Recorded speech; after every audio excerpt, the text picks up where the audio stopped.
Assalamualaikum warahmatullahi wabarakatuh. Salam virtual. Jumpa lagi dengan Muhtar Latif Wisdom, channel yang smart dan wise. Saudaraku, dalam Al-Quran Allah ingatkan kita dalam surah Al-Maidah ayat 13 agar kita selalu waspada di dalam kehidupan kita. Apa yang dikatakan Allah dalam surah Al-Maidah ayat 13 ini? Yang berbunyi, Wabima nakdihim misaqahum la'annahum waja'alna qulubahum qasyah. Karena mereka melanggar janjinya, maka kami laknat mereka dan kami jadikan hati mereka keras membatu. Saudaraku, ancaman Allah ini mengerikan sekali, yaitu terhadap mereka yang melanggar janjinya. Apakah janji kepada Allah ketika kita akan lahir ke dunia yang dikenal dengan janji kemanusiaan, yaitu qalu bala sahibna.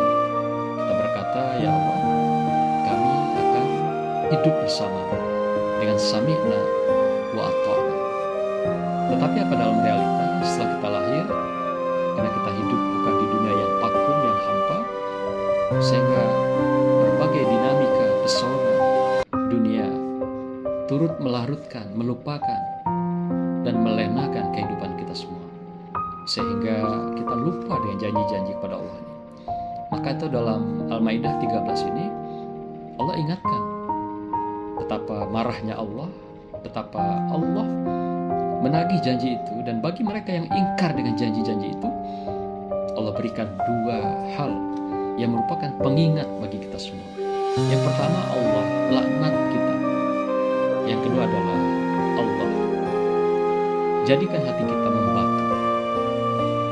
Apa yang dialami manusia ketika Allah laknat dan hatinya membatu? Yang tersisa dalam hati kita, dalam pikiran kita, adalah sebuah budaya kejahatan, kezaliman, dan kemungkaran. Bekerja pun demikian, berada dalam kezaliman, kemungkaran, kejahatan. Kenapa?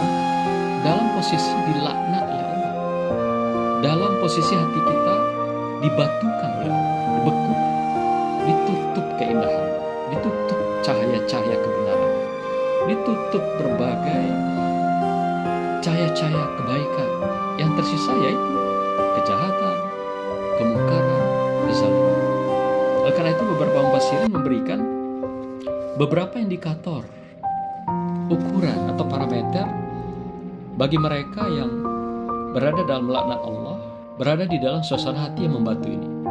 Di antaranya adalah yang pertama, adanya rasa yang makin menjauh, makin berjarak antara kita dengan Allah SWT. Rasa kita kosong, rasa-rasa kita tidak bermakna dalam hidup. Kalau ada kita rasakan rasa seperti itu sudah menunjukkan bahwa kita sudah menjauh dari Allah.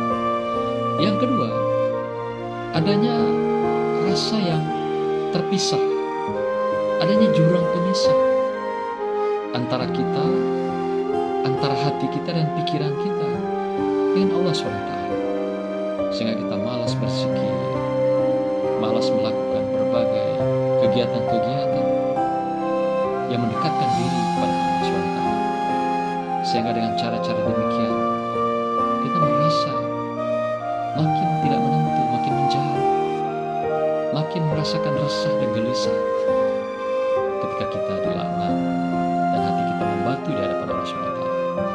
Yang ketiga adalah ada yang rasa malas beribadah, malas sekali, berat sekali untuk menunaikan sholat 5 waktu yang wajib, apalagi yang sunat-sunat yang disarankan sebagai sunatullah, sunnah Rasul yang diberikan dalam hidup kita.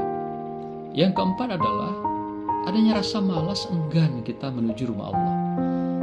Karena kita dengan menuju rumah Allah, kita merasakan kedamaian dan ketenangan, merasakan memiliki keberhargaan, merasakan memiliki nilai-nilai kemanusiaan, dan kita merasa rendah di hadapan Allah, dan kita berada bersujud di rumah Allah. Tapi malas sekali melangkah, berat sekali melangkah. Jangankan malam hari, siang hari pun sangat-sangat malas. Yang kelima adalah adanya rasa malas kita untuk menyentuh, apalagi membaca Al-Quran. Malas sekali berat membuka Al-Quran. Seakan ada dinding yang menutupi, ada dinding yang membatasi untuk menyentuh, apalagi membaca Al-Quran. Apalagi mengkaji kandungan isinya. Berat sekali, malas sekali. Ini ciri-ciri kalau kita sedang dilaknat dan hati kita dibatukan oleh Allah. Yang keenam, kita malas sekali menghadiri berbagai majelis-majelis taklim, majelis ilmu. Dalam majelis taklim dan ilmu ini adalah upaya untuk membangun jembatan kita secara vertikal pada Allah, membangun jaringan kita kepada Allah, mendekatkan kita dengan Allah melalui perantara ilmu yang diikat dalam sebuah majelis taklim. Tapi kita malas sekali melangkah, berat sekali untuk melangkah pada pengajian. Seperti telinga kita ditutupi, seperti rasa-rasa kita ada dinding-dinding, seperti kaki kita ada yang mengikat untuk melangkah menuju ke majelis-majelis taklim. Inilah hal-hal yang akan kita hadapi. Yang berikutnya, yang ketujuh, adalah kita berat sekali untuk bersedekah, mengeluarkan sebagian dari harta kita, dari rezeki yang diberikan Allah kepada kita. Para Allah ingatkan kita, dalam setiap rezekimu ada hak orang lain yang membutuhkan dan memintanya.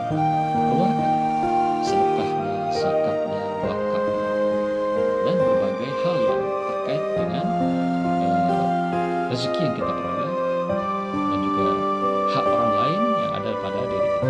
Hak orang lain itu sebenarnya adalah hak-hak Allah yang dititipkan, ditumpangkan pada manusia. Terakhir, yang kedelapan adalah kita malas sekali untuk melakukan silaturahim. Nah, silaturahim yaitu kita berhubungan dengan sesama kita, dengan saudara kita, dengan kerabat kita.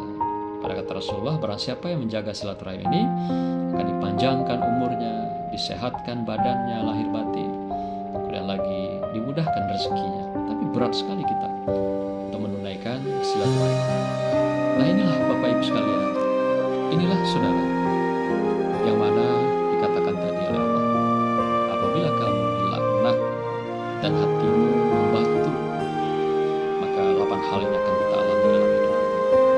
Apa sebabnya? Adalah karena kita ingkar janji, atau dengan kata lain, kita tidak berpegang teguh, tidak istiqomah dengan janji yang sudah kita ucapkan dengan Allah SWT, dan juga di dalam sepanjang kehidupan kita. Padahal kita sudah diingatkan dengan berbagai suara azan, qomat.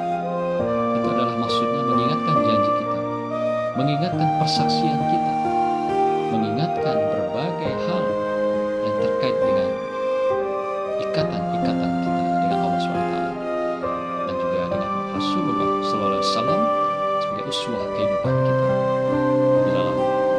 di sepanjang kehidupan di dunia. Semoga kita semua tetap sadar, tetap ingat dengan janji kita pada Allah SWT.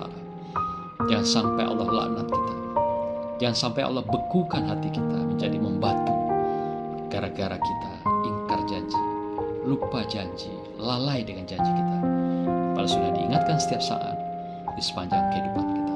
Semoga Allah ridhoi kita, semoga Allah sehatkan kita lahir dan batin, dan Allah berkahi di sepanjang hari dan hidup kita, sehingga kita akhiri hidup ini dengan keindahan husnul khotimah. Demikian, mohon maaf. Wassalamualaikum